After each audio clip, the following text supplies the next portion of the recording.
دل جس سے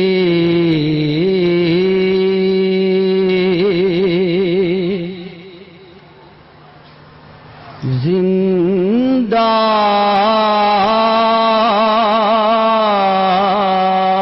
ہے وہ تمنا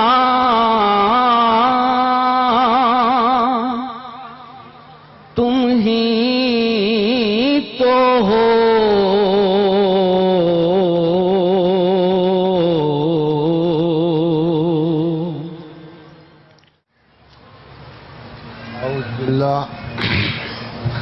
اعوذ باللہ السمیع العلیم من الشیطان الرجیم بسم اللہ الرحمن الرحیم رب ادخلنی مدخل صدق واخرجنی مخرج صدق واجعل لی من لدنک سلطانا نصیرا سبحان ربک رب العزة عما یصفون وسلام علی المرسلین والحمد للہ رب العالمین۔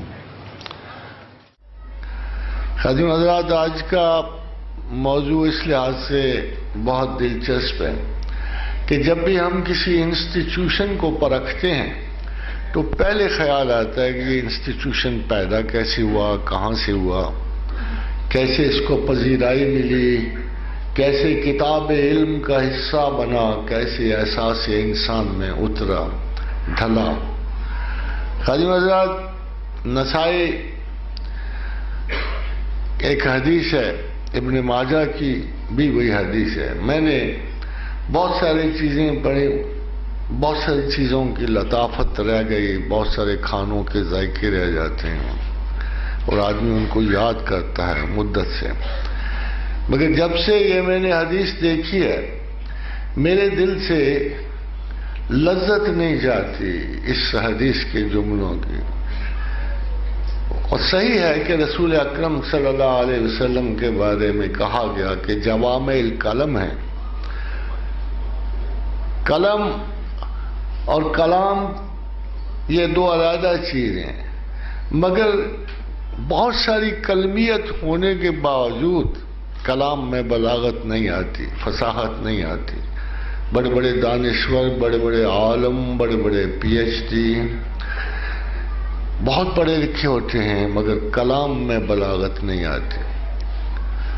تو مجھے یاد ہے کہ ایک دفعہ رسول اکرم صلی اللہ علیہ وسلم خیبر کے دروازے کے سامنے آئے تو ایک جملہ کا یقین جانو وہ اس جملے کی لذت کبھی میرے ذہن سے گئی نہیں۔ ایسی سرزنش، ایسی فہمائش، ایسا حسن تکلم کہ حضور نے فرمایا، بڑا چھوٹا سا جملہ ہے، بہت غور کرو گے تو پھر آپ اس جملے کا مزہ پاؤ گے۔ فرمایا بری ہے ڈرائے گیوں کی سحر، چھوٹا سا جملہ۔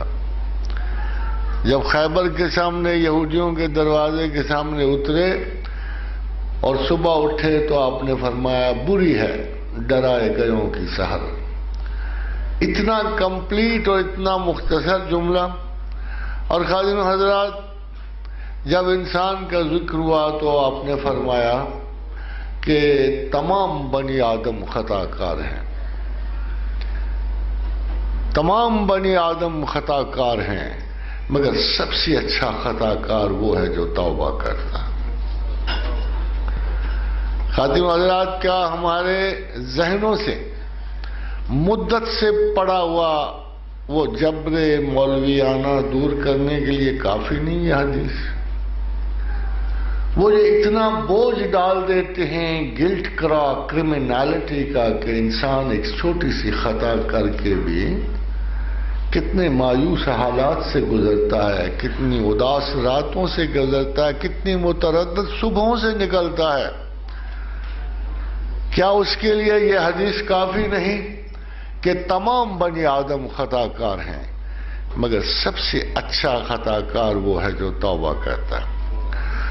خادم حضرات، توبہ ہے کیا؟ اس کا انسٹیٹیوشن کیا؟ یہ میرا ہے، آپ کا ہے، کس کا ہے؟ تعصف کو رنگ دینا توبہ ہے۔ تعصف کا کچھ نکاس، کچھ شرمندگی، کچھ عذر چاہیے۔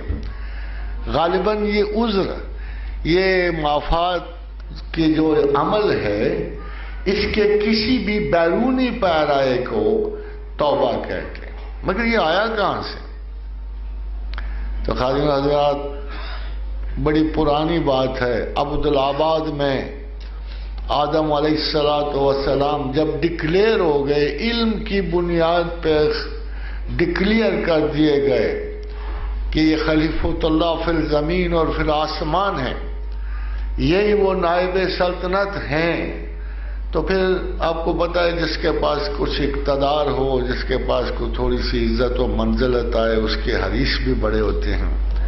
تو شیطان نے زور لگایا، بہت ساری اور مخلوقات نے بھی چاہا ہوگا یہ کہاں سے کہاں آ گیا ہے، یہ مٹی سے خاک کا ایک تودا، وَأَنبَتْنَا فِي الْأَرْضِ، جسے زمین سے اگایا گیا ہو، یہ ناگہاں کیا بات ہوئی کہ یہ ہم پر آسمانی مخلوق پہ غالب آ گیا؟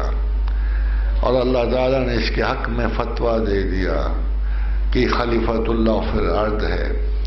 پھر اعتراضات ہوئے، علمی مقابلہ ہوا، وَعَلَّمَ آدَمَ الْأَسْمَاءَ كُلَّهَا ثُمَّ عَرَضَهُمْ عَلَى الْمَلَائِكَةِ فَقَالَ أَنبِئُونِي بِأَسْمَاءِ هَؤُلَاءِ إِن كُنتُمْ صَادِقِينَ۔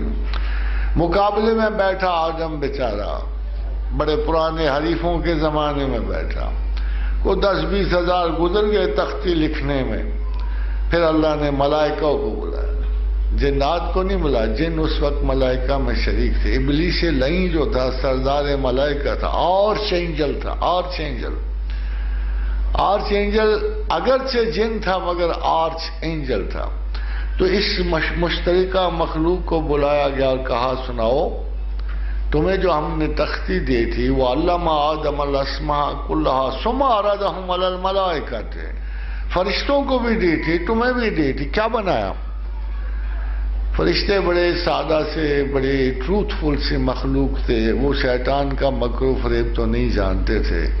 ان کا ایک سادہ سا اعتراف آیا، سادہ سا، کیا پروردگار عالم، ہمیں تو کچھ پتہ نہیں، ہمیں تو صرف اتنا پتہ ہے جتنا تو ہمیں بتا دیتا ہے، اس سے زیادہ ہمیں کچھ پتہ نہیں۔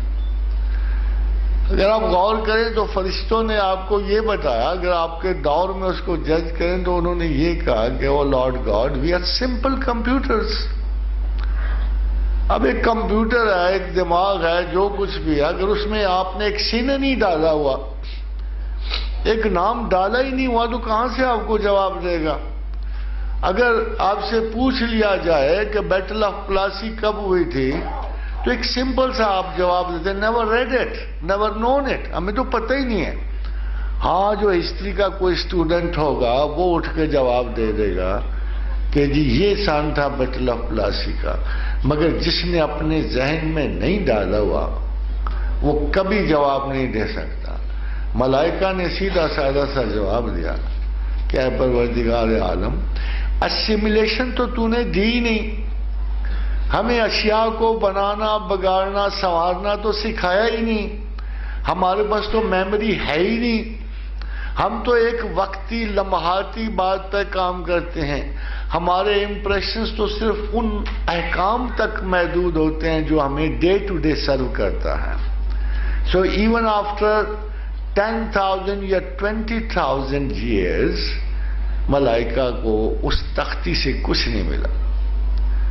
قال یا آدم انبئکم باسمائکم، اے آدم تو نے کیا کیا اسماء کا؟ پھر تو جو آدم تھا ہی باتونی، آج بھی باتونی ہے، میں بھی باتونی، آپ بھی کچھ باتونی ہے۔ تو یوں لسٹ شروع کی گنانے کی، اس تختی کو اس نے زمین و آسمان میں پھیلا دیا تھا، ہر چیز کا نام رکھ لیا تھا، ہر چیز کی شناخت پیدا کر لی تھی ان اسماء سے۔ تو پروردگار بڑے خوش ہوئے، بڑے نازاں ہوئے اس تازہ ترین مخلوق پہ، اور کہا میں نہ کہتا تھا ان قال انی علم کلکم انی علم غیب السماوات والارض وعلم ما تبدون وما تکتمون، کیا میں نہ کہتا تھا کہ میں تم سے بہتر جانتا ہوں کہ میں کس کو یہ حق دے رہا ہوں، کس کو حکومت دے رہا ہوں، کس کو خلافت دے رہا ہوں۔ خادم آزاد مزے سے گزر ہو رہی تھی، ساتھی بھی ایک آ گیا تھا، حضرت آدم کی اداسی بھی کچھ کم ہو گئی تھی. اتفاق کی بات یہ دیکھیں، آپ برا منائیں یا نہ منائیں، آدمی کی صحبت آدمی میں نہیں رکھی اس نے، آدمی کی صحبت اس نے ایک خاتون میں رکھ دی تھی. بڑے مزے سے گزر رہے تھے، مگر آخر فتنہ روزگار تھا. اب دیکھیے صبح کیا بھائی شیطان نے یہ آ کے کہا میاں ہو تو تم بڑے خوش اور وارث ارض و سما بھی قرار پائے ہو، خلیفۃ اللہ بھی ٹھہرے ہو، مگر عمر بڑی تھوڑی ہے، وقت بڑا تھوڑا دیا گیا تمہیں. یہ ہم تو جو لوگ ہیں، ہم تو کائناتی مخلوق ہیں، ابدی نہ صحیح ازلی نہ صحیح ابدی تو ہے نا. ہم نے تو عبدالآباد تک جیتا رہا، اور تو اور کل کو تیرے بچے بھی ہوں گے، تو تم تو اتنی دیر نہیں جیو گے، تم فنا پذیر لوگ ہو، مر جانے والے ہو. وہ بیچاری ماں تھی، اس کو اپنے بچوں کی بہت زیادہ، ابھی آئے بھی نہیں تھے. عورت کا یہ ایک مرض ہوتا نا، ابھی خطرہ آیا بھی نہیں ہوتا اور وہ آگے تک پہنچ جاتی، تو اس کو بڑا افسوس ہوا، بڑا غم ہوا، اور بالآخر شیطان کی اس جال میں الجھے اور بہک گئے، غلط سوچ لیا اور وہ درخت کا پھل کھا بیٹھے. خادم حضرات، پھر اللہ نے آواز دی کہ میرے سامنے اتنی بڑی خطا، اتنا بڑا جرم، یہ تو میں نہیں معاف کر سکتا. آدم روتے رہے، کہتے ہیں برسوں روئے رہے، صدیوں روتے رہے غم و علم کے، مگر کوئی طریقہ نہیں پتا تھا اللہ کو راضی کرنے کا. کچھ پتا نہیں تھا کہ اب میں واپس کیسے جاؤں، کیسے میں خدا کو اپناؤں، پھر کیسے اللہ کو راضی کروں. ادھر اللہ کو بھی یہی پرابلم تھا کہ اس کے اپنے پاس تو ہے کچھ نہیں، میں کیا اس کو دوں تحفتاً کہ یہ آخر دوبارہ ہم ایک جگہ ہو جائیں، بندہ اور خدا ایک جگہ ہو جائے، کوئی ایسا پرابلم. تو خادم حضرات حیرانی کی بات ہے کہ اللہ نے القا کیے کلمات توبہ. آدم نے خود سے نہیں لیے، آدم نے کوئی توبہ کا لفظ نہیں چنا، اللہ نے خود القا کیے کلمات توبہ آدم کے سینے پہ. تو توبہ کا پہلا سراغ اس وقت ملا جب انسان جو ہے، جب آدم جو ہے، اتنی بڑی حسرتوں کا شکار آدم جو ہے، اتنی بڑی خطا کا مرتکب آدم جو ہے، وہ اتنا پریشان و نزار اور ویران تھا کہ سوائے رونے کے اس کے پاس کوئی کام نہ تھا، اس کے پاس لفظ نہ تھے، خیال کی ترتیب نہیں پا رہے تھے کہ دوبارہ ہمسائیگی پروردگار کے لیے کیا کوشش کروں. عین اس سمے اللہ کو رحم آیا، بہت ہی کرم آیا، بڑی محبت آئی اپنے بندے پہ، اور القا کیے کلمات توبہ آدم کے سینے پہ. اس لیے کہ انہو تواب الرحیم، کہتے میں توبہ قبول کرنے والا تھا. تو خادم حضرات ذرا غور کیجئے، جس توبہ کے کلمے آدم پہ نازل فرمائے گئے اور وہ کلمات بھی بتائے گئے، ربنا ظلمنا انفسنا وان لم تغفر لنا وترحمنا لنکونن من الخاسرین. تو خادم حضرات جس توبہ کے کلمات اللہ نے نزول فرمائے آدم کے سینے پہ، اب آپ میں سے کوئی ایسا سیانہ بھی پڑھا لکھا بندہ ہوگا کہ وہ اپنے ہی نازل کردہ کلمات کو قبول کرنے سے انکار کر دے گا؟ کوئی ریزن آپ کو نظر آتی ہے کہ اگر کوئی شخص توبہ کرے گا اور ان کلمات عالیہ کے ساتھ جو اللہ نے سینہ آدم پہ القا کیے، اور اس نے چاہا کہ مجھ سے اس انداز میں معافی مانگی جائے، اور اس نے چاہا کہ یہ معافی مانگے اور میں معاف کر دوں، پھر آپ بتائیے کہ کیا اگر کوئی شخص آج بھی توبہ کرے گا تو کیا اللہ تعالیٰ اس کے کلمات کو قبول نہیں کرے گا؟ وہ اپنے ہی الفاظ کو رد کر دے گا. Is there any reason for this؟ ایسی کوئی وجہ موجود ہے کہ آپ توبہ سے شرمسار ہو جائیں؟ ایسی کوئی وجہ یہ ہے کہ آپ تعصب کے ان کلمات کو جو اللہ نے آپ کی زبان میں ڈال دیے اگر وہ کہے جائیں کیا اس میں کوئی گرامیٹیکل غلطی ہوگی؟ آپ کا کیا خیال ہے؟ وہ جملہ جو اللہ نے سینہ آدم پہ القا کیا کیا اس میں کوئی گرامیٹیکل غلطی ہوگی؟ کو اللہ نے ہاف چھوڑ دیا ہوگا اس کو، یا اللہ کی مرضی ہوگی کہ مزید 4-5 شروں کے ساتھ یہ جملہ بولا جائے؟ سادہ سے تو جملہ تھا، ربنا ظلمنا انفسنا وان لم تغفر لنا وترحمنا لنکونن من الخاسرین. جملہ آخر میں بڑا امپورٹنٹ استعمال، لنکونن من الخاسرین. خادم و حضرات، ہر گناہ گلٹ نہیں پیدا کرتا، پاگل نہیں ہو جاتا بندہ خطا کر کے، خسارہ ضرور ہوتا ہے. خسارہ کس میں ہوتا ہے؟ لقد خلقنا الانسان فی احسن تقویم. انسان کو برابر پیدا کیا گیا، گناہ و ثواب کے بالکل درمیان میں ڈالا گیا، اس کو ایج دے دیا گیا. وَنَفْسٍ وَمَا سَوَّاهَا فَأَلْهَمَهَا فُجُورَهَا وَتَقْوَاهَا. نفس انسان کو بالکل درستگی میں بھیجا گیا، اسی پہ تقوی الہام کیا گیا، اسی پہ آپ کے تمام خطا کے خیالات بھی الہام کیے گئے. اب اس میں اگر 10-15 سٹیپ آپ ادھر ہو جاؤ گے اور اچھی جگہ کو غلط جگہ سے بھرو گے، یا اچھے خیال کو برے خیالوں سے مکس کرو گے، یا بیرونی اور خارجی دنیا سے آئے ہوئے سمٹمز کو غلط انٹرپریٹ کرو گے اور اس کا جواب غلط دو گے، تو خادم و حضرات یہ گناہ گلٹ نہیں بلکہ خسارہ پیدا کرے گا. آپ نقصان میں چلے جاؤ گے، آپ کو دوبارہ بیلنس کو پلٹنا ہے.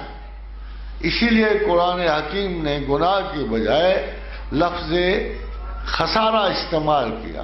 وَإِن لَمْ تَغْفِرْ لَنَا وَتَرْحَمْنَا. اگر تو بخشے گا نہیں اور اگر تو ہمارے مغفرت قبول کرنے کا مطلب ہے تو پھر ہم خسارہ ہمارا ختم ہو جائے گا.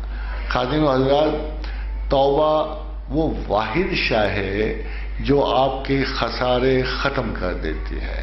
توبہ ہر صورت قبول کی جاتی ہے، اس کے نا قبول ہونے کا اندیشہ کرنا پروردگار پہ شبہ کرنے کے برابر ہے. خادم حضرات، حضرت سیدنا عمر فاروق رضی اللہ تعالی عنہ کا ایک قول مبارک ہے کہ اللہ ہر صورت درود قبول کرتا ہے صلی اللہ علیہ وآلہ وسلم، ہر حال میں درود قبول کرتا ہے. اور اگر درود کے درمیان کوئی چیز مانگی جائے تو وہ رد نہیں ہو سکتی. پیکج بن گیا نا، ادھر بھی درود ادھر بھی درود. بیچ میں اگر آپ اپنے کوئی خواہش بھی لڑکا دی تو وہ بھی قبول ہو جائے گی. تو اسی طرح یہ توبہ ایک ایسی چیز ہے جسے اللہ نے ہر حال میں قبول کرنا ہے، کیونکہ یہ اپنی دی ہوئی چیز ہے، اس کے اپنے الفاظ ہیں. جب ہم یہی الفاظ اس کو واپس کہتے ہیں خلوص نیت کے ساتھ ہم لوٹاتے ہیں، تو سب سے پہلا خیال آتا ہے کہ یہ سب سے بڑا المیہ جو ہمارے اندر پیدا ہوتا ہے کہ آخر وہ کیا چیز ہے جو زمین پر اللہ چاہتا ہے اور جو اگر نہ اسے ملے گی تو وہ کوئی شے قبول نہیں کرتا. ایسی کیا چیز ہے کہ جو زمین و آسمان میں اللہ جو بندے سے متوقع، باقی تمام گناہوں کی وہ پرواہ نہیں کرتا، اس کے لیے اس نے توبہ سے کلین ہی رکھ رکھی. قل یا عبادی الذین اسرفوا علی انفسہم لا تقنطوا من رحمت اللہ. باقی گناہوں کو تو صاف کرنے کے لیے اللہ کی رحمت ہی کافی ہے.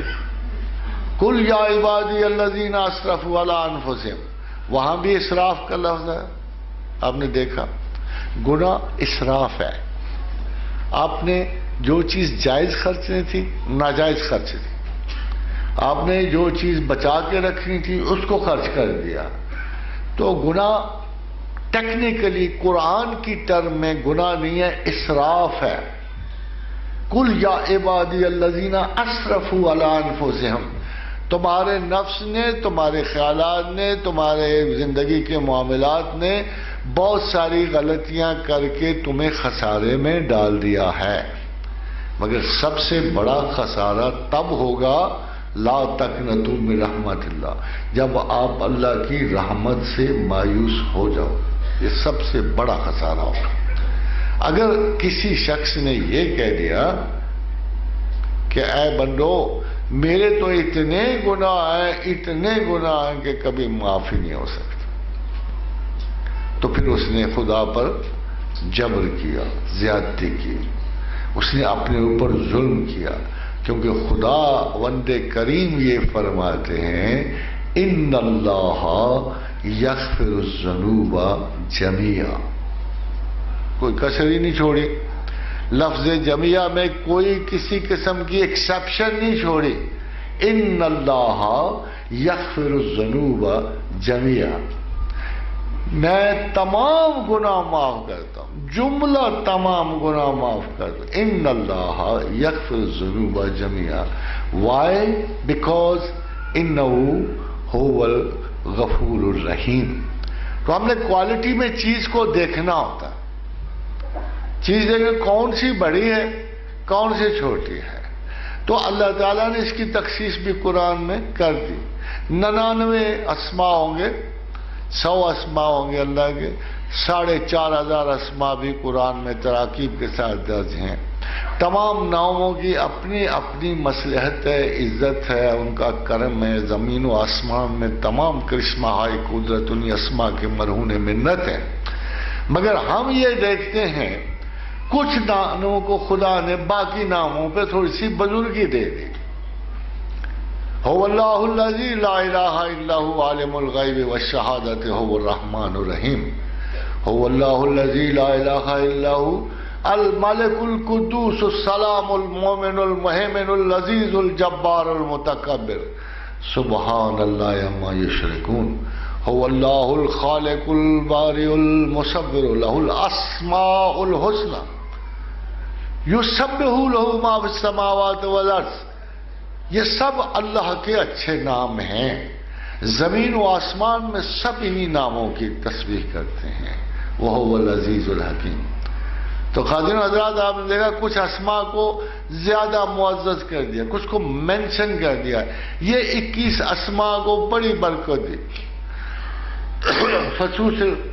فتح الغاب میں سیدنا شیخ عبد القادر جیلانی نے لکھا کہ اگر کسی شخص کو قربت خداوند منظور ہو تو سورہ حشر کی آخری آیات کی تلاوت کرو۔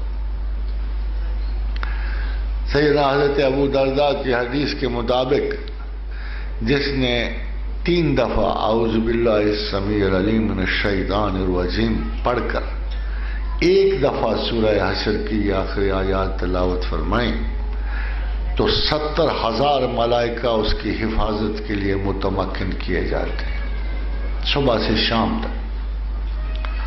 حاضر حضرات اسی طرح اگر کوئی شخص یہ چاہے، یہ دیکھنا چاہے کہ سب سے بڑا اسم وہ کون سا ہے جو زمین و آسمان پہ حاوی ہے، تخلیقات کی نسبت سے، بندگان خدا کی نسبت سے، تو پروردگار عالم نے فرمایا کہ میں نے تخلیقات کو پیدا کرنے سے پہلے اپنے اوپر رحمت لازم کر لی، یعنی تمام اسماء کی کارکردگی وہی رہے گی جو ہے، مگر میری رحمت ان تمام چیزوں پہ غالب آ جائے گی۔ پھر جب رحمت کو خدا تو نہیں بتا سکتا تھا میں کتنا رحمان و رحیم ہوں، بندہ ہوتا تب نہ، کسی پہ ڈیمانسٹریشن ہوتی تو تب نہ، کسی بندے پہ نزول رحمت مکمل ہوتا تو تب نہ، تو پھر اللہ نے ایک دوسرا آفس تخلیق کیا،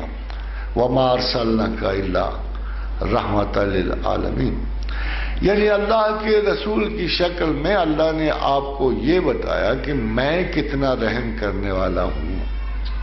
اگر تمہارا یہ پیغمبر رؤوف و رحیم ہے اور تمہاری بخشش کی حرص رکھتا ہے اور تمہاری کائنات کو سنوارنے کے لیے یہ اپنے دن اور رات جلا رہا ہے اور زندگی بتا رہا ہے، تو پھر یہ سوچو کہ اگر تمہارے پیغمبر کو کبھی تمہاری خطا پر ناراضگی نہیں ہوئی اگر ہر وقت تمہارا پیغمبر تمہارے لیے خطا طلب کر رہا، معافی طلب کر رہا ہے، استغفار کر رہا ہے، تو پھر وہ اللہ جو محمد کا بھی رب ہے وہ کتنا مہربان ہوگا، اور آپ کا گناہ کتنا ہوگا؟ چھٹان کا ہوگا؟ کیا ہوگا؟ کتنے بڑے گناہ کر لوگ، جب سے پیدا ہوئے ہو جب تک مرو گے کتنے بڑے فاسق ہو سکتے ہو، کتنے بڑے فاجر ہو سکتے ہو، کتنے بڑے ظالم ہو سکتے ہو۔ ایک شرط ہی ہے نا، ایک شرط ہے، اور شرط وہی ہے جو اللہ نے کہا لا تقنطوا من رحمت اللہ، کہ کسی بھی گناہ کے سرزد ہونے کے بعد ایک رجت چاہیے۔ تو جب انسان نے تعقل کو پیدا کیا، عقل کو پیدا کیا، انسان کو بخشی، انسان کو جملہ تخلیقات سے معزز کیا، تو ایک شرط لگا، صرف ایک شرط۔ اب یہ دیکھیں، میں آپ کو یہ بتانا چاہتا ہوں کہ لوگ گناہوں کو کیوں فضیلت دیتے ہیں، وہ اصل کام کو فضیلت نہیں دیتے۔ تخلیق کائنات کا باعث گناہ و ثواب کی آزمائش نہیں تھی، تخلیق کائنات کا باعث ایک ایسی ہستی تھی جو اللہ کو پہچان سکے۔ اگر کوئی سنگولر حدیث ہمیں حدیث قدسی موجود ہے جو پرپز آف گاڈ پہ ہے، why did he create us, why did he create us, یہ اصل سوال تھا۔ تو اصل سوال کا جواب صرف ایک حدیث قدسی سے ملتا ہے کہ جب اللہ نے چاہا ما احببت ان اعرف فخلقت الخلق لیعرفونی، کہ یوم ازل سے جب اللہ نے اپنی بے شمار تخلیقات کا شرف دیکھا تو اس نے چاہا کہ اسے کوئی اپریشیٹ کرے، میری تخلیقات کی تعریف کی جائے، مجھے تخلیقات کار جانا جائے، مجھے خالق و باری المصور کی نظر سے دیکھا جائے۔ جب اس نے یہ تصور، پھر اس نے انسان کے ذمہ کام لگا دیا۔ یہ کام ممکن نہیں تھا، یہ کام ممکن نہیں تھا۔ ایک غلام کو کیا پتا تعریف کیا ہوتی ہے؟ ایک اندھا دھند اور بیکار ایک ویل سیٹ روٹین والی تخلیق کو کیا پتا، جس کی ساری چیزیں پہلے سے ریکارڈڈ ہوں گی اس کے جین پر، اور اس کے جین پہ خدا کی شناخت ریکارڈڈ ہی نہیں ہے، تو وہ کیسے تعریف کرے گا؟ اس کے لیے ایک ایڈیشنل کوالٹی چاہیے تھی، ایک خاص صفت چاہیے تھی، ایک اختیار چاہیے تھا، ایک ادائے نو چاہیے تھی، انسان کو عقل چاہیے تھی۔ پھر ان عرضنا الامانۃ علی السماوات والارض والجبال، پھر ہم نے وہ امانت زمینوں پہ نازل فرمائی، آسمانوں پہ نازل فرمائی، پہاڑوں اور پہاڑوں کی مخلوقات پہ نازل فرمائی۔ سارے گھبرا گئے جب امانت کو وصول کر کے نہ پہچاننے کا مسئلہ آیا، جو سزا سنائی گی تو سارے ہی ڈر گئے۔ فَأَبَيْنَا أَن يَحْمِلْنَا وَحَمَلَهَا الْإِنسَانُ وَأَشْفَقْنَا مِنْهَا وَحَمَلَهَا، سارے ہی ڈر گئے۔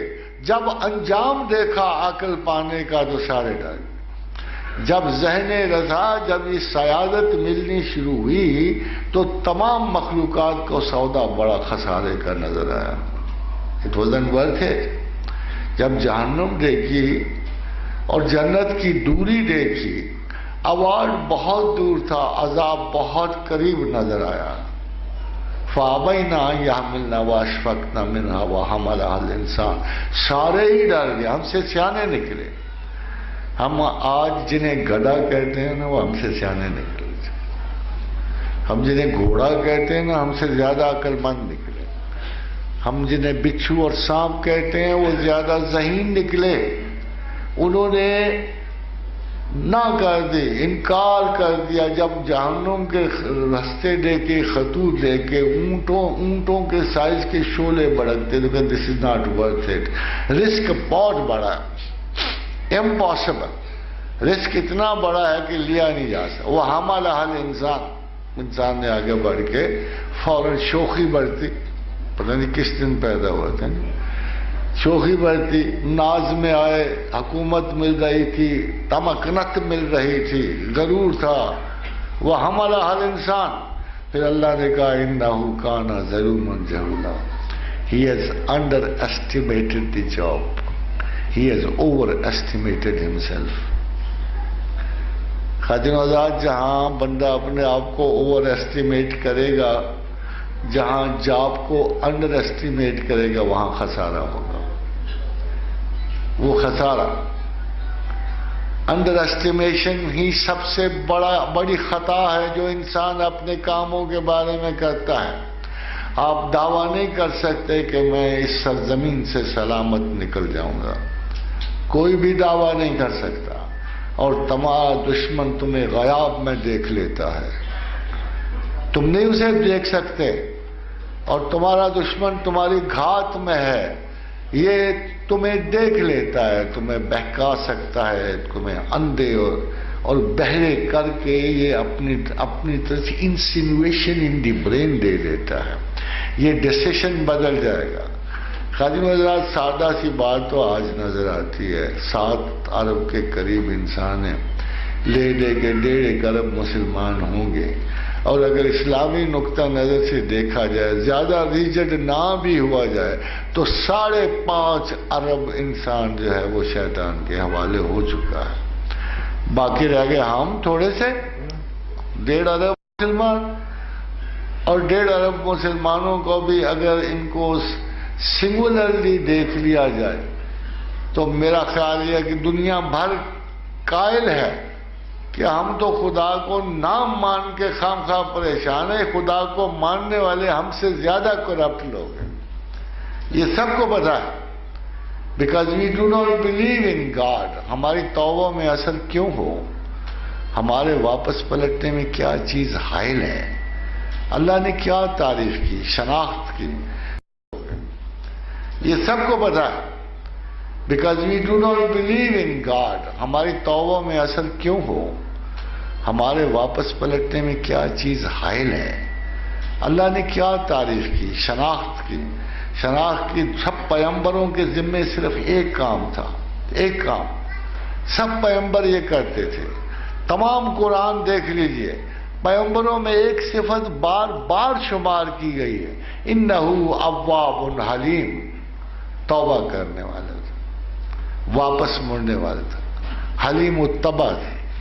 خادم حضرات، توبہ رجت کا نام ہے، مرکزی حیثیت کو پلٹنے کا نام ہے.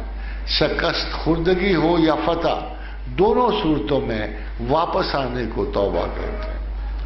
اور توبہ جتنی جلدی ہوگی اتنا اس شخص کے لیے مقام مغفرت اور عزت کا باعث ہے. یہ تمام فیصلہ ٹائمنگ پہ ہوتا ہے.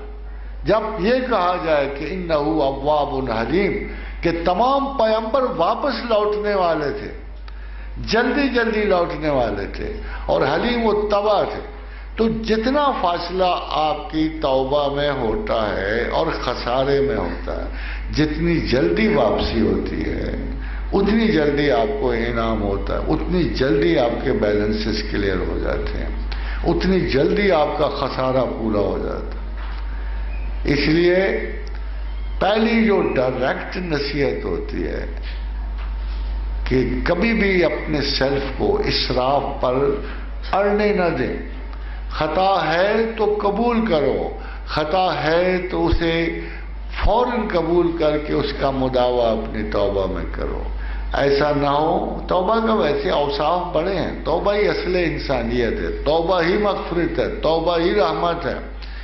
توبہ کے بغیر کوئی پیر فقیر پیغمبر بھی جو ہیں، حضرت رسول اکرم صلی اللہ علیہ وآلہ وسلم کا ارشاد ہے کہ توبہ کیا کرو، میں دن میں 100 مرتبہ توبہ کر استغفار پڑھتا. حضور نے فرمایا میں دن میں 100 مرتبہ استغفار پڑھتا ہوں، کبھی انگلیوں پہ گن کے، کبھی ویسے. جب میرا پیغمبر جو ہے اتنی عظمت کے باوجود، پوری رحمت کے مالک ہونے کے باوجود اللہ کے رسول کا ارشاد ہے، بخاری کی حدیث ہے، واللہ موتی و انا قاسم، واللہ موتی و انا قاسم، اللہ عطا کرنے والا اور میں بانٹنے والا۔ مجھے سمجھ نہیں آتی کہ اسٹور کے مالک کے بغیر آپ جاؤ گے کہاں؟ مانگنے کے لیے جاؤ گے، اسٹور والا تو ادھر بیٹھا ہوا، اللہ نے تو مال ڈال دیا ایک اسٹور میں، اب اسٹور کا مالک تو اس نے محمد رسول اللہ کو بنا دیا، آپ ان سے ہٹ کے جاؤ گے کہاں؟ واللہ موتی، حضور نے فرمایا اللہ عطا کرنے والا ہے، وَأَنَا قَاسِمٌ، میں بانٹنے والا ہوں۔ تو پھر آپ کہاں وہ کہہ سکے گا، کو مشرق و مغرب کا کوئی بندہ اسے مردہ کہہ سکے گا؟ وَلَا تَقُولُوا لِمَن يُقْتَلُ فِي سَبِيلِ اللَّهِ أَمْوَاتٌ بَلْ أَحْيَاءٌ وَلَٰكِن لَّا تَشْعُرُونَ۔ جب خدا کہہ رہا ہے کہ تمہاری عقل کو نہیں پتا، وَلَٰكِن لَّا تَشْعُرُونَ، بھئی ہر چیز تو نہیں نا اللہ نے تمہیں کھول کے بتا دی ہوئی کہ موت کیسی ہے، موت کے پیچھے کیا ہے، موت کے بعد حیات کیسی ہے۔ تم اتنے لائق ہوتے خود بخود نہ سمجھ جاتے۔ یہ جو بڑے بڑے علماء دین جو ہیں ڈسکس کرتے ہیں حضور زندہ ہیں کہ نہیں ہیں، اگر ان کو اتنی عقل ہوتی تو خدا یہ کیوں کہتا وَلَٰكِن لَّا تَشْعُرُونَ؟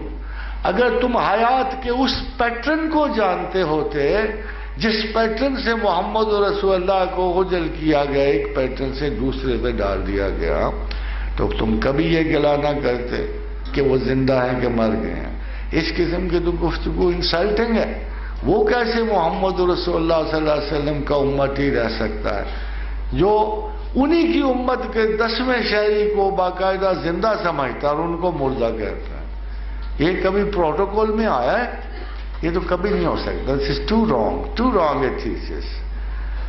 تو یہی وہ بات ہے کہ ہم آج بھی اگر خدا کی رحمت سے آشنا ہونا چاہیں گے، آج بھی ہم اس توبہ کا خسارہ دور کرنا چاہیں گے، تو ہمیں شفاعت رسول کی ضرورت نہ ہو، شفاعت رسول کی ضرورت نہ ہو۔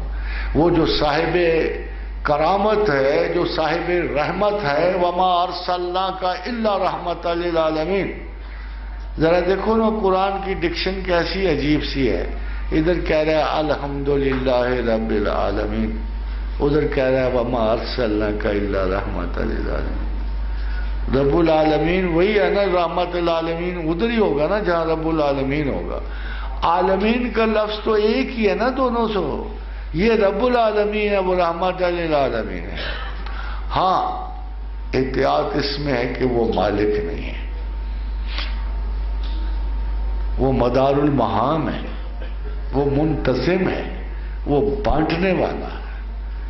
وداؤٹ پراپر کوئی شخص بھی بغیر پراپر چینل کی کائنات بالا کے رشتوں کو نہیں جان سکتا۔ ادب کا مطلب یہ نہیں ہے کہ آپ سیدھے کھڑے ہو کر اللہ اللہ پکارنا شروع کر دیں، آپ کبھی بھی نہیں پا سکتے۔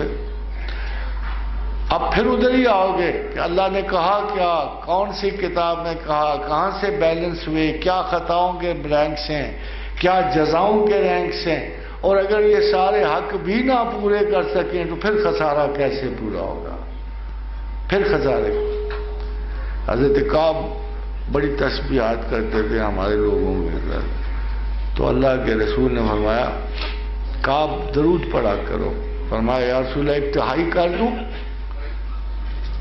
فرمایا اور پڑھا کرو۔ کہا یا رسول اللہ میں نصف کر دوں؟ فرمایا اور پڑھا کرو۔ فرمایا یا رسول اللہ درود ہی نہ پڑھا کرو؟ فرمایا کفایت کرے گا۔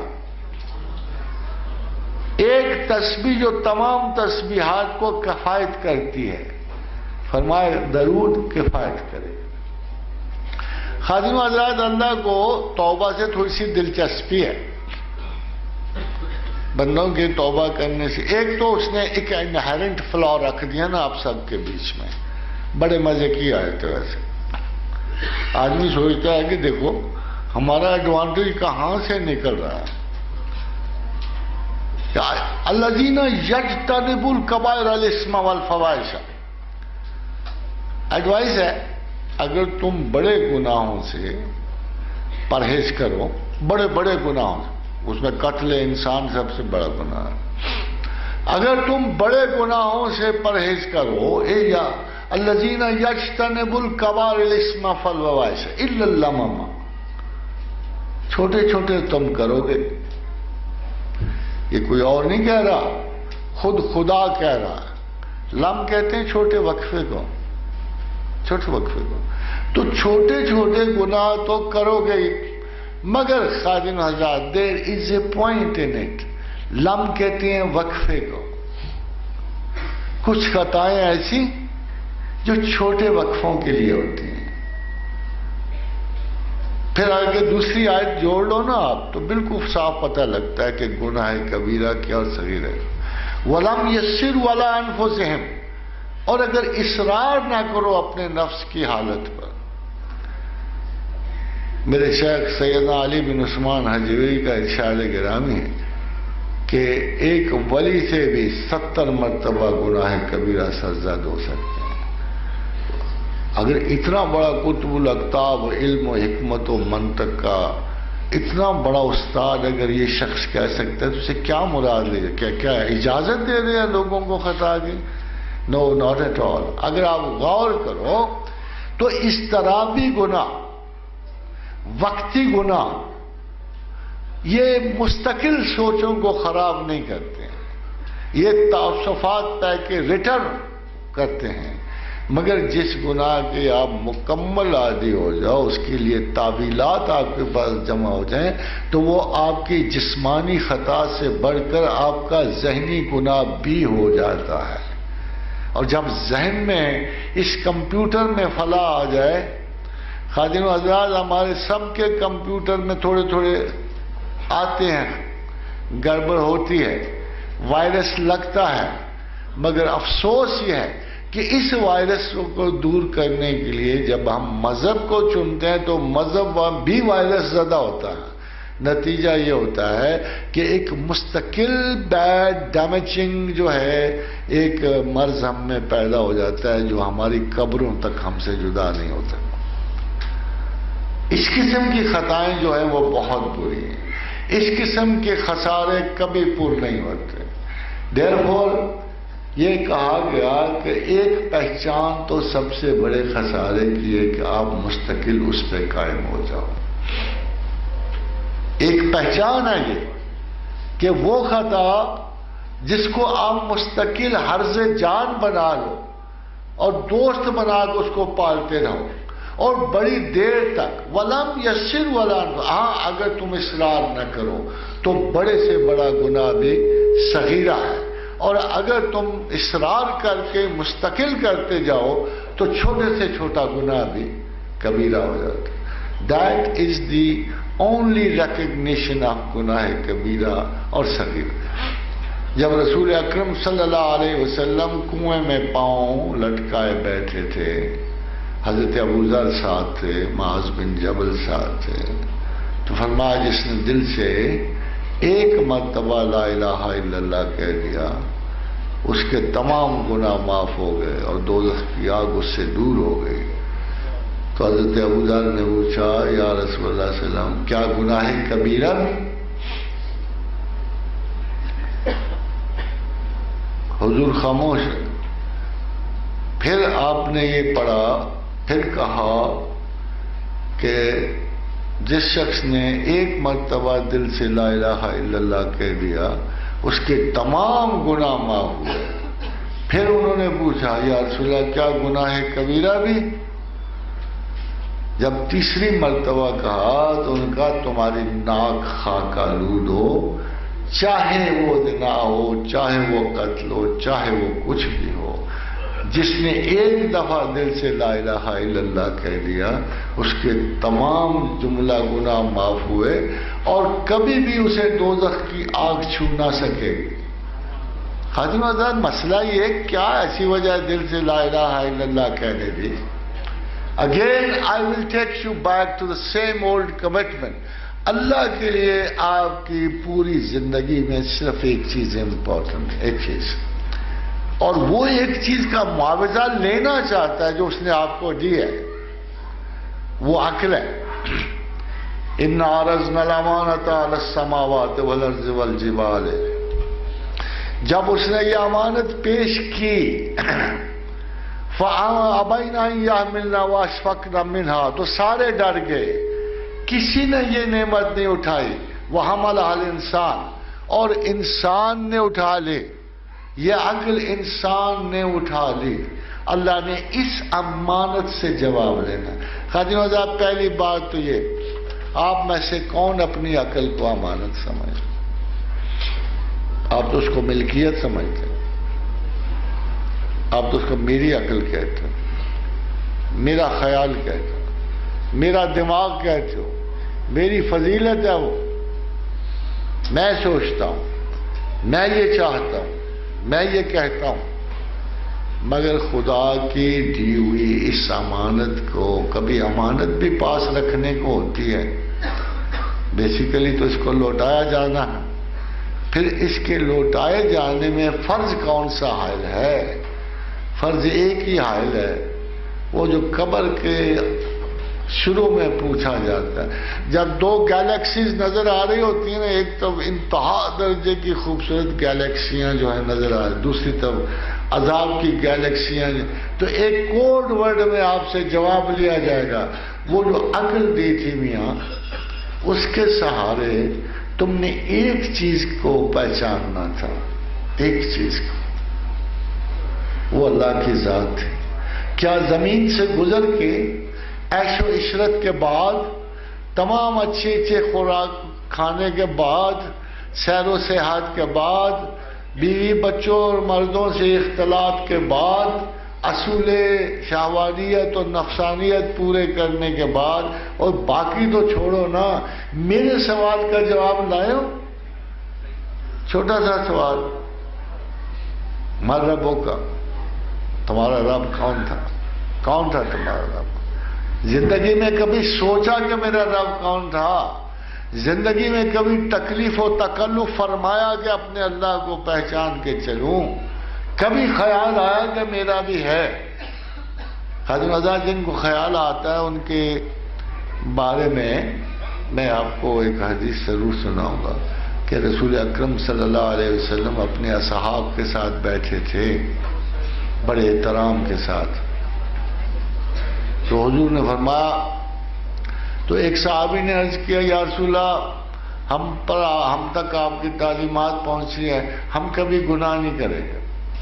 تو اللہ کے رسول کا چہرہ سرخ ہو گیا غصے سے. کہا، تم یہ کہتے ہو کہ تم کوئی گناہ نہیں کرو گے؟ تو پھر اللہ تمہیں زمین سے اکھاڑ دے گا، زمین سے برباد کر دے گا، تمہیں مٹا دے گا، اور پھر نئے لوگ لائے گا، اور وہ نئے لوگ جو ہیں وہ گناہ کریں گے اور اللہ سے بخشش چاہیں گے، اور خدا ان کو بخشنے میں زیادہ خوشی محسوس کرے گا نسبتاً تم جیسے متقیوں کو دیکھنے میں. خادم حضرات، یہ ہے فلسفہ جو اللہ کی طرف سے آتا، اور ہمارے مدرسوں سے جو فلسفہ نکلتا ہے وہ ذرا ڈفرینٹ ہوتا ہے.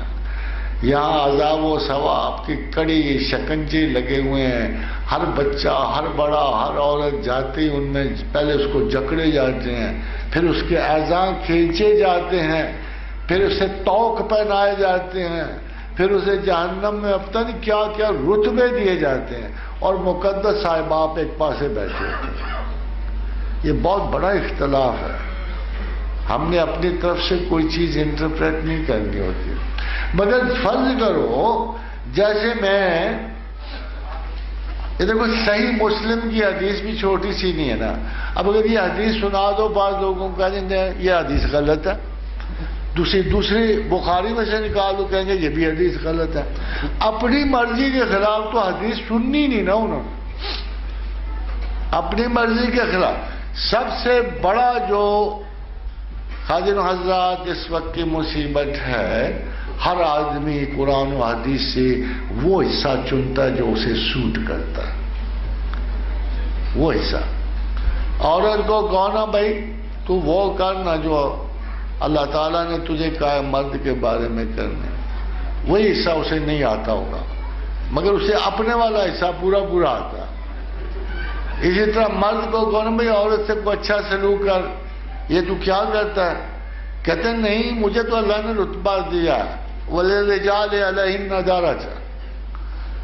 وہ حصہ کبھی نہیں پڑے گا جو عورتوں کے بارے میں ہے.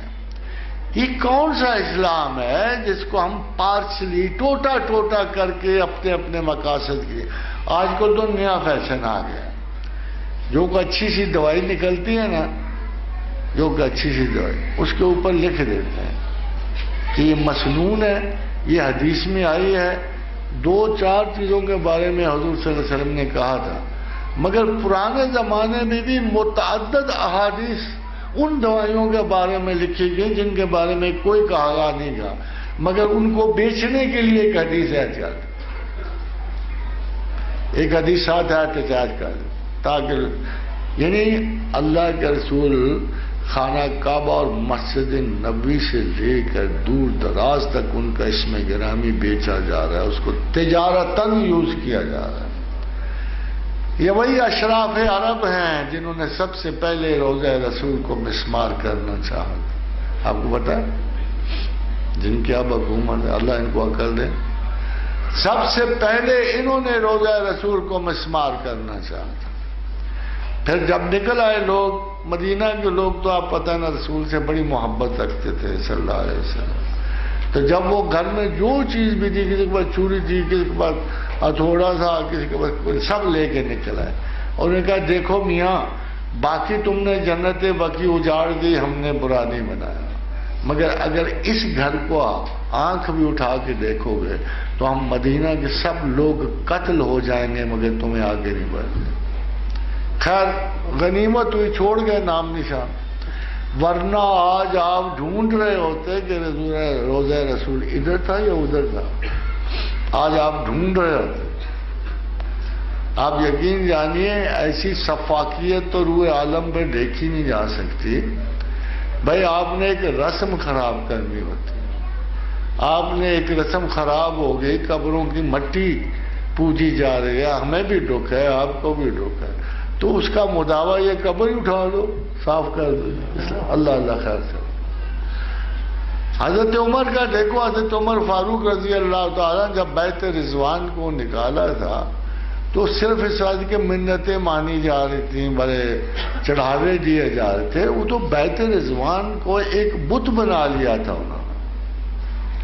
مگر مسلمان کے بارے میں ایک بات یقینی ہے، چاہے وہ ماڑا ہے یا ماٹھا ہے یا کمزور ہے یا اچھا ہے، ایک بات مسلمان کے بارے میں بہت یقینی ہے. میں آپ میں سے کسی سے پوچھ رہا ہوں کہ خدا کتنے ہیں، کیا جواب ہو؟ ایک مسلمان کے بارے میں وہ انسائکلوپیڈیا آف ریلیجنز کا مصنف یہ کہتا ہے کہ ایک ایسی چیز ہے مسلمانوں، دیر از such a geometrical precision about the oneness of God in Islam. No mythology is possible. کہ اسلام کا سب سے بڑا وصف یہ ہے کہ اس میں ایسی یعنی جس کا دن انتہائی سختی سے نظریہ وحدانیت کی اتنی سختی سے جیومیٹریکل پریسیجن، جس طرح جیومیٹری کی لائنیں پکی ہوتی ہیں نا، اس طرح جمہوریت خدا واحد کی وحدانیت اس طرح سختی سے محافظت کی گئی ہے اس کی کہ کوئی بھی اس میں مائتھولوجی، کوئی بت پرستی ممکن نہیں. پھر ہم قائل کو ہر دوسرے بندے کو بت پرست کہنا شروع کر دیتے ہیں. بھائی یہ اصول طے ہے، غیر بھی تسلیم کرتے ہیں کہ مسلمان کتنا جھوٹا صحیح، کتنا منافق صحیح، کتنا بے ایمان صحیح، جب بھی کسی سے پوچھو گے خدا کتنے ہیں تو ایک ہی جواب دے گا، خدا ایک ہی ہے. پھر آپ کو اس سے کیا اختلاف رہ جاتا ہے؟ آپ نیتوں کے دیکھنے والے کون ہوتے ہیں؟ کیوں اتنا زیادہ پریشان ہوتے ہیں؟ تو سب سے قدیم حضرت نوح علیہ السلام سارے پیغمبروں کی اپنی اپنی رائے تھی. تو میں ادھر قرآنی آیات پڑھ دوں. یہ توبہ کرتا کیا ہے؟ یہ اتنا نہ تو آپ نے فرمایا فَقُلْتُ اسْتَغْفِرُوا رَبَّكُمْ إِنَّهُ كَانَ غَفَّارًا. لوگو اپنے رب سے استغفار کرو، توبہ کرو، وہ بخشنے والا ہے، خالی بخشنے والا نہیں ہے، دو چار چیزیں اور بھی ہیں. یرسل السماء علیکم مدرارا، جب تم ایسے کرو گے وہ کثرت سے تم پہ بارش بھیجے گا. یعنی استغفار کا ایک ضمنی فائدہ یہ ہے کہ وہ کثرت سے آپ پر بارشیں بھیجے گا. وَيُمْدِدْكُمْ بِأَمْوَالٍ وَبَنِينَ وَيَجْعَلْ لَكُمْ جَنَّاتٍ وَيَجْعَلْ لَكُمْ أَنْهَارًا. بڑا سامان کریٹ ہو جاتا ہے بخشش کے بعد کہ نہ صرف وہ اے لوگوں استغفار کرو اپنے رب سے، وہ بخشنے والا ہے، وہ کثرت سے تم پہ بارش بھیجے گا، تمہارے مال اور اولاد میں ترقی دے گا، تمہارے لیے باغات بنائے گا، تمہارے لیے نہریں جاری فرمائے گا. خادم حضرات وجہ صرف ایک ہے، صرف ایک کہ اس نے تمام عقل کی صرف ایک پرائیورٹی رکھی ہے. The top priority of the mind is to know your God. اس کے بعد باقی کے سارے کام کرو، کھاؤ پیو، بلکہ اس کے بعد وہ جو اللہ نے کہا الا اللمم، کہیں کہیں تم ضرور خطائیں کرو گے، مگر اگر تم نے ٹاپ پرائیورٹی کو مینٹین کر لیا اپنی اس عقل مختصر سے، اس زندگی مختصر میں، اس لمحہ عارضی میں، اگر آپ یہ پہچان گئے کہ کوئی ہمارا رب ہے اور ہمارے تمام خسارے کو پورا کرنے والا ہے، وَإِن لَمْ تَغْفِرْ لَنَا وَتَرْحَمْنَا لَنَكُونَنَّ مِنَ الْخَاسِرِينَ. اگر ہمیں یقین ہے کہ ہمارا کوئی خسارہ پیچھے پورے کرنے والا ہے تو رب کعبہ کی قسم ہے کہ تم کامیاب ہوگے. تم یقیناً اپنے رب کے حضور سرخرو ہو جاؤ گے. میں اپنی طرف سے نہیں کہہ رہا، میں اس کی دو مثالیں حدیث رسول سے ضرور دوں گا. یہ ایسے نہیں کہا اسے کہ یا ایھا الذین آمنوا توبوا الی اللہ توبۃ نصوحا، توبہ کرنے کے لیے، کیونکہ اس کے ایڈوانٹیجز ابھی آپ نہیں جانتے. ایک تو یہ بات کہ توبہ کبھی غیر مقبول نہیں ہوگی، ہو ہی نہیں سکتا کہ اپنے کلام کو اللہ خود رد کر دیتا، یا تو منسوخ کر دی جاتی، توبہ کے کلمات منسوخ نہیں ہوئے. اللہ کبھی بھی توبہ کو بغیر قبول کیے نہیں چھوڑ سکتا. ہاں اس کے اثرات آپ کی زندگی پہ مختلف آ سکتے ہیں.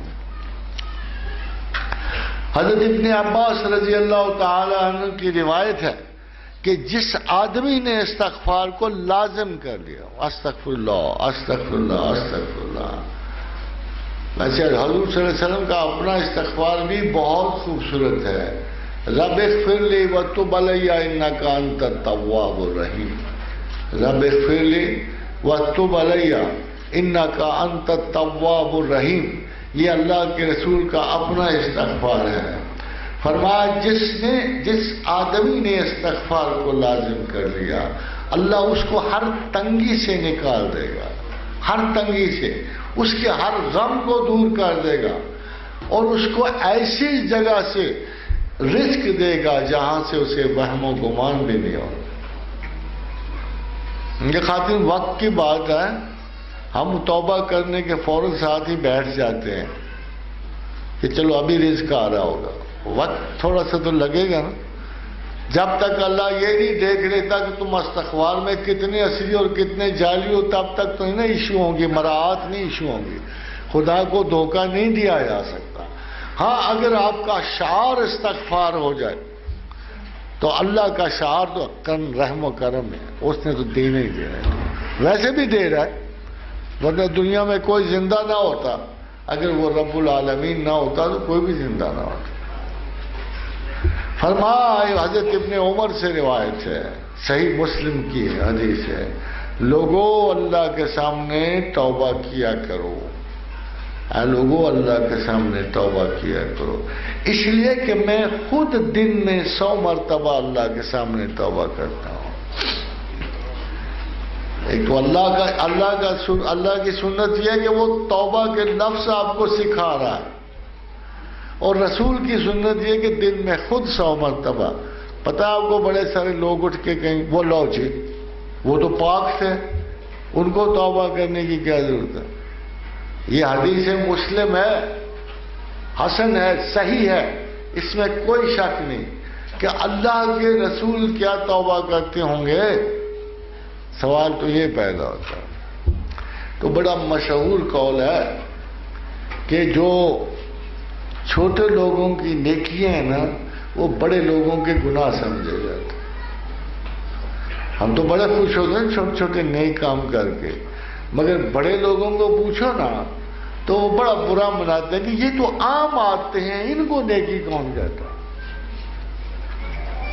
لیکن اب ایک آج میں نے ایک اندھے کو سڑک کے پار کر دیا، میں تو پورا ہفتہ اس کا ذکر کروں گا میں نے بڑا کمال کیا، بڑی انسانیت کا کام کیا، میں تو بہت اونچا انسان. ایک بڑا آدمی کہے گا وہ نالائق، یہ تو انتہائی معمولی انسانی کام تھا، یہ تو ہر انسان کو کرنا چاہیے چاہے کتنا بھی برا ہو، اس میں کیا ایسی فضیلت ہے کہ تم نے کو بڑا کام کر دیا.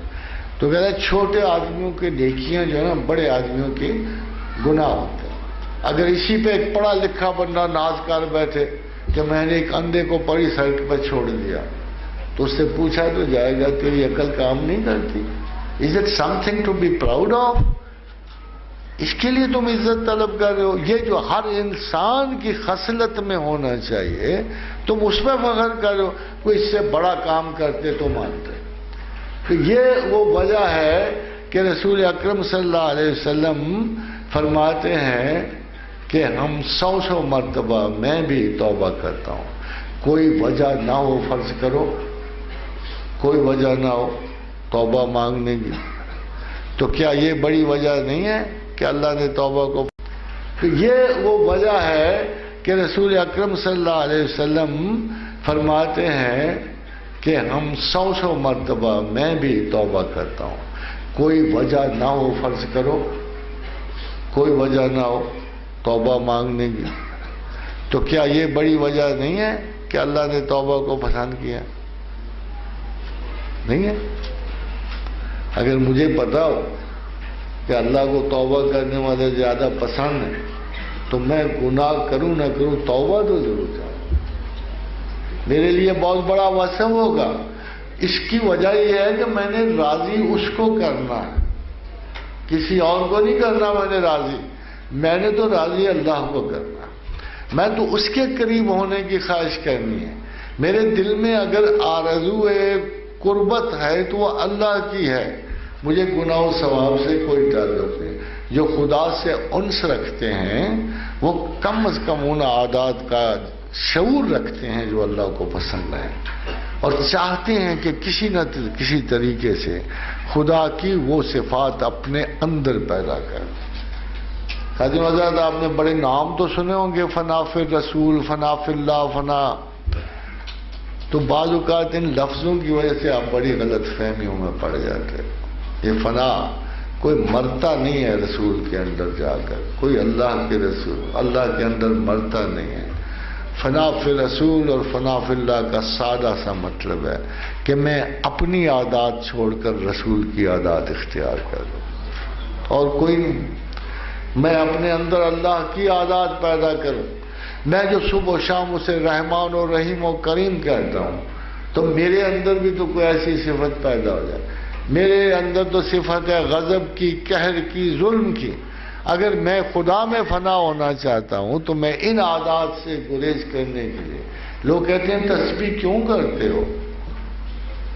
ایک تو اللہ کو پسند ہی بڑی ہے، اتنی زیادہ پسند ہے کہ زمین و آسمان میں اس سے زیادہ پسند کوئی چیز نہیں ہے. فرمایا اتل ما اوحی الیک من الکتاب، قرآن کی تلاوت کرو. بڑے لوگ کہتے ہیں تسبیح قرآن پڑھنا ہے، تسبیح نماز. ہم بھی جانتے ہیں قرآن بھی ذکر ہے، نماز بھی ذکر ہے، واقم الصلاۃ ذکری. مگر قرآن نے ان دونوں کو علیحدہ کر دیا ہے. اتلو ما اوحی الیک من الکتاب، قرآن کی تلاوت کرو، واقم الصلاۃ اور نماز قائم کرو. ان الصلاۃ تنہی عن الفحشاء والمنکر، یہ تمہیں فحش اور منکر سے روک دیتی ہے. دو چیزیں ہوگی، وَلَا ذِكْرُ اللَّهِ اکبر، مگر ہماری یاد تو بہت بڑی بات ہے۔ دیکھیے ادھر تین چیزوں کا اکٹھا ذکر کیا ہے، قرآن کا ذکر کیا ہے، نماز کا ذکر کیا ہے، مگر یہ فرمایا کہ وَلَا ذِكْرُ اللَّهِ اکبر، مگر ہماری یاد تو بہت بڑی بات ہے۔ میں حیران ہوں خواتین و حضرات کہ وہی بات ہے، ایک آیت اپنے لیے اٹھا دیتے ہیں، بھائی جب ہم ان کو کہتے ہیں، ہم کہتے ہیں یار دیکھو تم جو بھی ہو اعتراض کرنے والے، اگر تم یہ کہو نا قرآن اللہ کا ذکر ہے تو ہم بھی مانتے ہیں کہ اللہ کا ذکر ہے، ہم قرآن پڑھتے ہیں، نماز پڑھتے ہیں، دونوں اذکار، مگر یہ جو تیسرا ذکر ہے زیادہ کہتے ہیں وَلَا ذِكْرُ اللَّهِ اکبر، مگر ہماری یاد تو بہت بڑی بات ہے، اس لیے ہم تسبیح کرتے ہیں سبح اسم ربک الاعلی، سبح اسم ربک العظیم۔ یہ وہ چیزیں ہیں جن کی خدا نے 7 مسبحات 6 مسبحات تخلیق کیا آپ کو پڑھنے کو، جس میں تلقین ہی تسبیح کرنے کی، اور ایک دو صورتیں تو ایسی ہیں کہ اللہ نے قرآن میں دی ہیں کہ جن کو اگر آپ ایک مرتبہ پڑھو تو 1 مرتبہ پڑھنے کا ثواب خواتین و حضرات 1000 مرتبہ دوسری آیات پڑھنے کے ثواب کے برابر ہے۔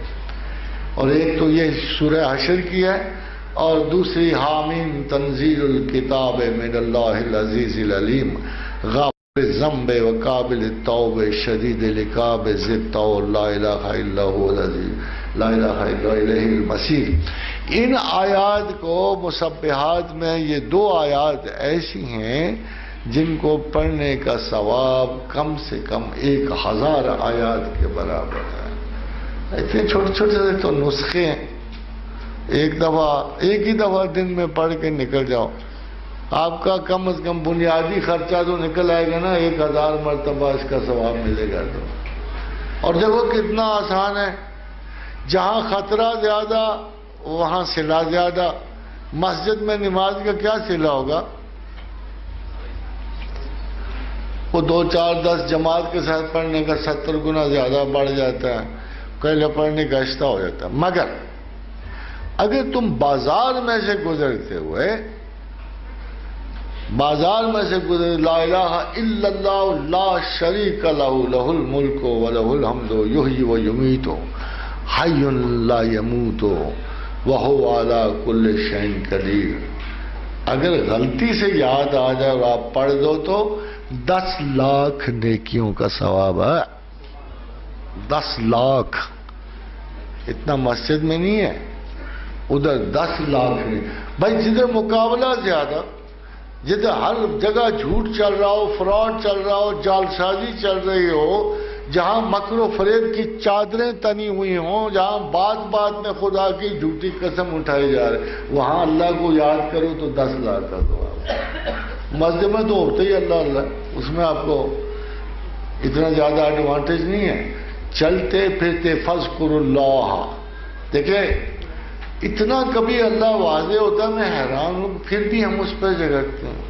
وَإِذَا قَضَيْتُمُ الصَّلَاةَ، جب تم نماز پڑھ چکو نا، فَإِذَا قَضَيْتُمُ الصَّلَاةَ فَاذْكُرُوا اللَّهَ قِيَامًا وَقُعُودًا وَعَلَىٰ جُنُوبِهِمْ، جب تم نماز پڑھ چکو نا تو پھر اللہ کو یاد کرو، کھڑے بیٹھے کروٹ ہو۔ فَإِذَا قَضَيْتُم مَّنَاسِكَكُمْ، جب تم باقی کام پورے کر لو، فَاذْكُرُوا اللَّهَ كَذِكْرِكُمْ آبَاءَكُمْ، ایسے یاد کرو جیسے اپنے آبا و اجداد کو کرتے، او اشد ذکر، ذرا زیادہ کر دو تاکہ اللہ تمہیں سے۔ یہ وہ تعلق ہے جو توبہ سے رجوع میں آتا ہے، یہ وہ تعلق۔ آپ کو خدا تبھی یاد آ سکتا ہے اور توبہ تبھی کی جا سکتی ہے جب آپ اللہ کے ٹچ میں رہو گے۔ ہمارے دیکھو یہ برین جواب نہیں نکال سکتا اس چیز کا جو اس میں ہم نے ریکارڈ نہیں کیا۔ لوگ کہتے ہیں تسبیح کیا ہے؟ خواتین حضرات، تسبیح اس برین میں اللہ کا ریکارڈ مہیا کرنا ہے تاکہ مصیبت کے وقت، عزلت کے وقت آپ کو وہاں سے جواب مل سکے۔ آپ کے پاس اسٹور ہاؤس ہی نہیں ہے جواب کا، آپ کو پاس ڈیٹا نہیں ہے اللہ کا۔ جب ڈیٹا نہیں ہے تو خدا کی طرف سے آپ کو جواب بھی نہیں ملے گا۔ تو تو یاد اور توبہ میں زیادہ فاصلہ نہیں ہے. حضرت انس بن مالک نے ایسی اچھی خوبصورت مثال دی ہے کہ اللہ اپنے بندوں کی توبہ پر اتنا خوش ہوتا ہے، اتنا زیادہ خوش ہوتا ہے، جیسے جنگل میں کسی کو کھویا ہوا اونٹ مل جائے. جیسے کسی وہ کیا ہے، بڑے خوبصورت شعر ہے نا، رات یوں دل میں تیری بھولی ہوئی یاد آئے، جیسے ویرانے میں چپکے سے بہار آ جائے. تو اصل میں انسان کی جلتی ہوئی کائنات میں، اجڑتے ہوئے لمحوں میں جب اللہ کی یاد کے ساتھ یاد آنا ضروری ہے نا، تبھی توبہ کرو گے نا. تو پھر انسانی حیات کے ذرے ذرے پہ بہار چھا جاتی ہے. آنسوؤں کی رمق جو ہے صحراؤں میں شبنم کے قطروں کی طرح گرتی ہے، اور دلوں میں گداز میں اضافہ ہوتا ہے، اور دوستی اور محبت کا سراغ ملتا ہے. ندامت توبہ سے ہے، توبہ ندامت سے ہے. اگر کسی شخص کو اپنی کسی غلطی پہ ندامت ہو، توبہ کے مترادف ہے. اور اللہ اور میرا خیال یہ ہے کہ یہ سب سے کم ہلکا پرت ہے توبہ کا. نادم ہونا، شرمسار ہونا کس سے؟ آپ نے کبھی وہ غالب کا شعر سنا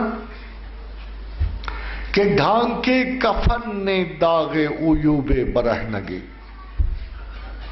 ہم تو ہر حال میں برے گندے سڑے ہیں. اب بایولوجیکلی دیکھو، اس طرح میں نے بہت سارے ایسے مقامات پہ انسان کو دیکھا، مجھے شرمندگی ہوئی ہے کاش میں انسان نہ ہوتا. جب میں اسپتالوں میں گیا، میں نے کہا کیا حشر کرتے ہیں نا انسانوں کا، مرد اور عورتوں کا. تو دل کہتا ہے کاش انسان ہی نہ ہوتے، جانوروں کی طرح کہیں گل سڑ گئے ہوتے ہیں. اس لیے کہ ہر حال میں انسان اپنی اسرت حال پہ ہوتا. ہر چیز میں کمی ہے، ہر شے میں کسی نہ کسی شکست و خسارے کا گماں ہوتا ہے. یہ غالب نے اچھا کہا ہے، ڈھانپے کفن نے داغ عیوب برہنگی، کہ یہ تو اللہ کرے کہ کفن نے ہمارے عیب ڈھانپ لیے، کفن نے ہمارے برہنگی کے داغ ڈھانپ لیے. ڈھانپے کفن نے داغ عیوب برہنگی، میں ورنہ ہر لباس میں ننگے وجود تھا، میں ورنہ ہر لباس میں ننگے وجود تھا. حاضرین و حضرات، الندم و توبہ، ندامت ہی توبہ ہے. کفارۃ الذنب الندامہ، گناہوں کا کفارہ ہی ندامت ہے. جو جیسے میں نے آپ کو شیخ حجویر کی بات سنائی، وہ جناب صدیق اکبر کے اس قول سے مشتق ہے کہ جو شخص استغفار کرتا رہتا ہے وہ گناہ پہ اڑنے والا شمار نہیں ہوتا. اس کے برعکس ایک عجیب و غریب خیال ہے ہمارے علماء حاضر کا کہ دیکھو جی کیا سمجھا ہوا ہے، مذاق بنایا ہوا ہے انہوں نے، گناہ کرتے رہتے ہیں پھر توبہ کر لیتے ہیں. اصل میں ہمارا جتنا معزز طبقہ ہے ریلیجس لیڈرز کا، یہ انہوں نے صرف مذہبی علوم کی تلقین نہیں کرنی ہوتی، انہوں نے خدا سے مختلف ٹھیکے بھی لیے ہوتے ہیں. بہت سارے کسی مولوی نے اللہ سے عذاب کا ٹھیکہ لیا ہوتا ہے، یہ میں نے لوگوں کو دینا ہے کہ کانٹریکٹ بیسس میں. یہ اچھی بات کیوں نہیں بتاتے؟ یہ ڈرا ڈرا کے جو مارتے ہیں. اچھا ایک آپ ایک بچے کو انعام دے کے کیوں نہیں سکھاتے؟ ضرور مار مار کے کیوں سکھاتے ہو؟ کوئی ترغیب بھی تو دیکھو. اگر گناہ سے عذاب سے ڈراتے رہو گے تو وہ تو کہے گا ایک دن ڈھیٹ ہو ہی جائے گا نا، کہ ٹھیک ہے جی پھر نہیں بخشا ہوتا نہ صحیح. پھر بھائی کوئی ترغیب بھی تو دو نا تھوڑی سی، اور کسی کو کہو تو سی نا بس کوئی بھی گناہ کر لے یار تو مڑ سکتا ہے، واپس آ سکتا ہے. تو کم از کم ایک دروازہ تو ہمہ وقت کھلا رہتا ہے. اور تائید ربانی تو مغفرت کے میں جاتی ہے، بخشش میں جاتی ہے، ظلم و ستم میں نہیں جا رہی ہوتی یا مار پیٹ میں نہیں جا رہی ہوتی. جب تک سکرات میں آخری ایک لمحہ باقی ہو، وہ ملٹی سیکنڈز پہ مشتمل ہو، ملٹی سیکنڈز پہ. اب تو کون ہو ان کو یار توبہ کے حق میں تو بڑی بڑی باتیں ہیں، اللہ تو ہر وقت ہی توبہ کرتا ہے. کہتے ہیں یہ اسرائیلیات ہے، یہ جھوٹ ہے. ایک شخص مر گیا، حدیث رسول صلی اللہ علیہ وسلم، اس نے کہا میرے پورے نامہ اعمال میں ایک چھینٹا تک بھی نہیں پڑا کسی نیکی کا، اتنے گناہ. اس نے کہا یار بات سنو، مجھے ایسے کرنا، مجھے دفن نہ کرنا، میں پکڑا جاؤں گا، مجھے دفن شفن نہیں کرنا، مجھے آگ لگا کے نا تو ذرا میری خاک جو اس کو ڈیوائڈ کر دینا، تھوڑی سی بحر الکاہل پہ پھینک دینا، تھوڑی سی اوقیانوس پہ پھینک دینا، جو میرے قریب بحیرۃ الروم ہے 2-4 اس میں چھانٹے دے دینا، اور کچھ پہاڑوں پہ پھینک دینا. خیر مر گیا تو پروردگار عالم نے ہر چیز کو حکم لیا. دس از ویری امپورٹنٹ. کوئی آگ سے جلے، پانی میں ڈوبے، مچھلیوں کے پیٹ میں جائے، اللہ تعالیٰ نے حکم دیا ہر چیز کو. تو جو حصہ تم نے اس کا لیا واپس کرو. پلک جھپکنے کے موصوف حضور اللہ کے سامنے کھڑے تھے. اللہ نے کہا یہ کیا تو نے عجیب و غریب بات منطق نکال دی کہ تمہارا خیال تھا میں تمہیں واپس نہیں لا سکوں گا، تم نے اپنے آپ کو پانیوں پہ پھینک دیا، آگ میں جلا دیا. تو اس نے کہا اے میرے مالک و کریم. باقی چیزیں تو بڑی مشتبہ تھیں، ایک مجھے بات کا یقین تھا کہ تو ہے اور تو نے چھڈنا میرا ککھ نہیں. کہ یا اللہ مجھے پکا یقین تھا کہ تو ہے، اور میرے یاد میں ہی کوئی نہیں تھا کوئی نیکی، میں عذر کرنے بھی قابل نہیں تھا. تو اس لیے میں نے کہا کہ چلو میں اس طرح وصیت کر جاؤں تاکہ میں پکڑا نہ جاؤں.